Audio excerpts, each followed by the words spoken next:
Bonjour à tous et bienvenue sur Netageo, l'émission qui couvre l'événement sur la culture otaku depuis Tokyo au Japon.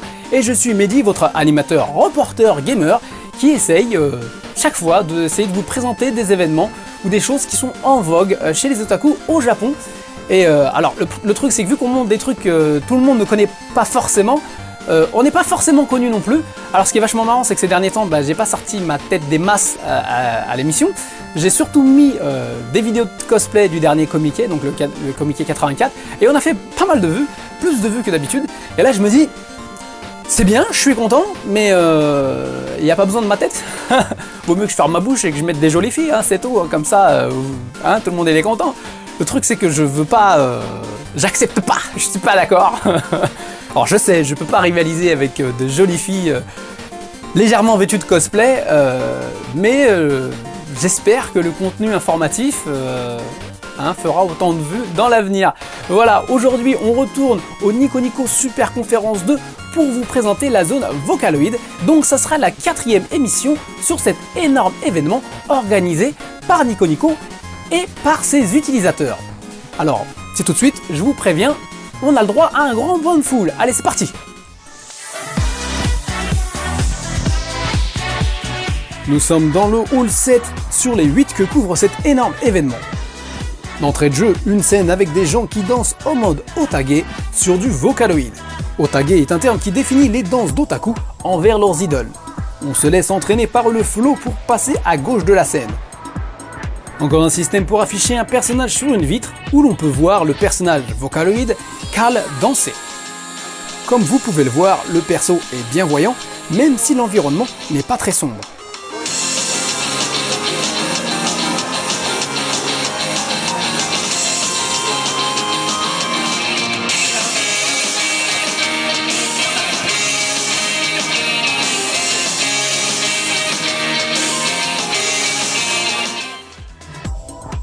Ce système permet d'afficher un personnage dans un prisme en forme de pyramide depuis l'écran d'un iPad. J'aimerais bien voir ça à la maison, je pense que ça ferait classe.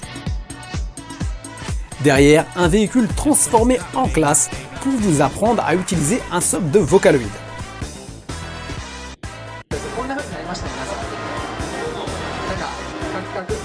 A l'opposé, il y avait des stands de vente de produits Vocaloid avec souvent des cosplays de personnages de Vocaloid.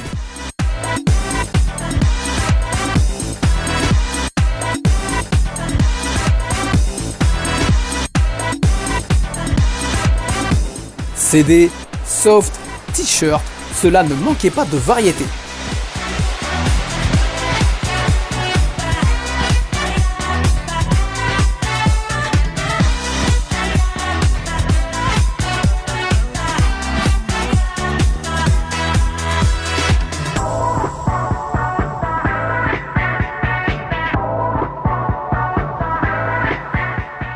Voici un espace où il présentait des Vocalopi, les producteurs de musique Vocaloid.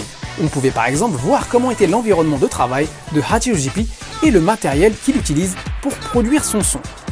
Il y avait une zone d'exposition Hatsune Miku avec une Miku grandeur nature et des illustrations.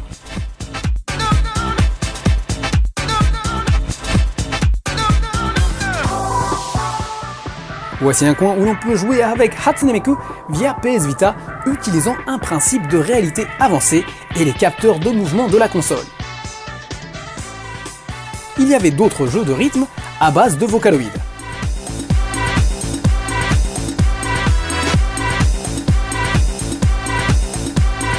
Un espace quiz sur les Vocaloids.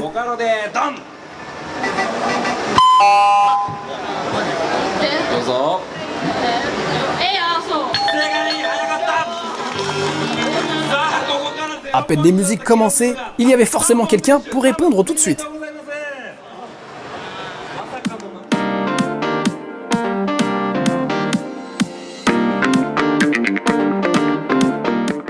Nous passons au stand de Dream Creator où un certain nombre de personnes connues venaient participer au live Nico Nico du stand avant ou après leur spectacle. On pouvait y voir des groupes d'idoles comme Cute.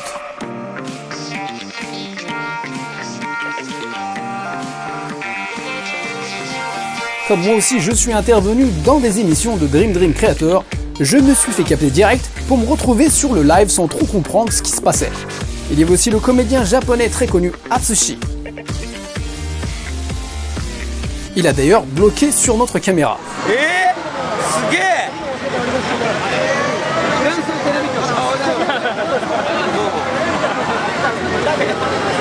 Donc je tiens à préciser quand même que Dream Creator est une émission qui passe sur une chaîne de télé japonaise qui s'appelle Telebi Tokyo et qui se consacre beaucoup à la pop culture, donc à tout ce qui est la culture otaku, et présente pas mal d'artistes autour de cette culture. Et un personnage très important de cette émission, donc qui est tout le temps pour animer l'émission, c'est l'idole animétique Momochi Minami, et elle était venue sur le stand, donc j'ai profité pour lui poser quelques questions. Bonjour, animétique idol no Momochi Minami da mochi. Minasan, konnichiwa. いろんなことをやってますね。ですね、桃地みなみは、テレビタレントとして活動したり、アニメソングのクラブイベントで DJ をしたり、アイドルだったり、いろんなイベントの司会をやったりとか、さまざまな活動をして頑張ってるもっち。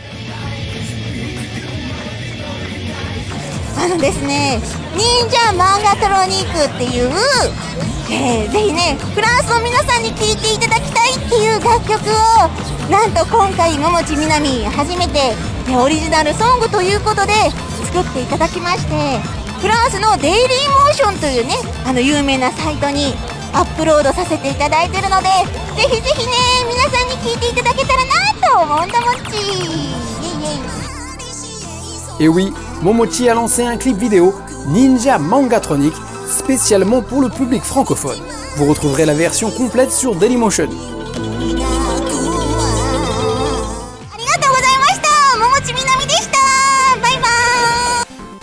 Voilà, c'est tout pour aujourd'hui. Et avec Netageo, à chaque fois qu'on parle de Nico Nico ou des événements, enfin Nico Nico Doga, souvent le terme Vocaloid ressort. Alors la bonne raison, c'est que Vocaloid a commencé à être vraiment connu, à vraiment s'étendre grâce au site Nico Nico Doga, parce que les Vocalopi, donc les producteurs de musique Vocaloid, ont commencé à mettre du son sur ce site, puis sont organisés avec des dessinateurs et ont commencé à faire des animations autour de ces vidéos, puis des gens, donc on appelle les odorités, donc des danseurs qui ont commencé à faire des chorégraphies sur ces musiques. Ensuite, des gens qui programment en fait le MMD, donc c'est un soft qui permet de faire l'animation 3D de personnages, ont pris les personnages de Vocaloid et les ont animés sur ces chorégraphies et sur ces musiques. Et puis aussi il y a eu des chanteurs derrière, donc toute une communauté qui a créé plein d'œuvres autour du Vocaloid. Et tout ça, ça s'est répandu sur le site de Nico Nico Doga. Donc je pense qu'à l'avenir, quand on parlera encore d'événements Nico Nico, il y a de fortes chances que le terme Vocaloid réapparaisse. Et si ça vous intéresse, je vous conseille de faire une recherche genre Nico Nico sur le site de Netageo. Et vous allez voir qu'il y a pas mal de choses autour du Vocaloid. Et ça vous permettra d'apprendre d'autres choses pour ceux qui découvrent cet univers. Parce que c'est encore un univers récent pour nous, les francophones. Mais c'est un vrai phénomène de société au Japon.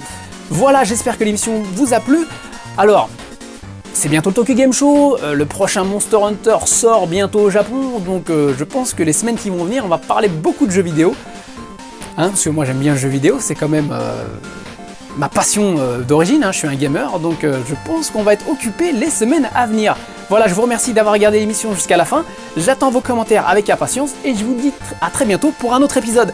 Sayonara, Jane, bye bye.